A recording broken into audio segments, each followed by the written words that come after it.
Hello friends, welcome to நட்பவி kitchen. இன்றைக்கி mutton குழம்பு எப்படி செய்யலான்னு பார்க்கலாம். மட்டனை நல்லா கழுவிட்டு அதில் மஞ்சத்தூள், இஞ்சி பூண்டு, உப்பு, தண்ணி ஆட் பண்ணி இறக்கி வச்சிங்க. அப்புறமா கடாயில் 2 ஸ்பூன் ஆயில் ஆட் பண்ணிவிட்டு பட்டை, ஸ்டார், பிரியாணி இலை, கல்பாசி, ஏலக்காய் இது எல்லாத்தையும் வதங்கினதுக்கப்புறமா சோம்புத்தூள் போட்டுங்க.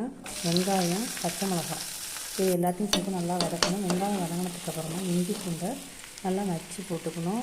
பேஸ்ட்டாக போடக்கூடாது, அப்போ தான் நல்லா டேஸ்ட்டு கொடுக்கும். இஞ்சி பூண்டு நல்லா வதங்கினதுக்கப்புறமா தக்காளி ஒரு 4 தக்காளியை கட் பண்ணி அதோடு சேர்த்து நல்லா வதக்குங்க.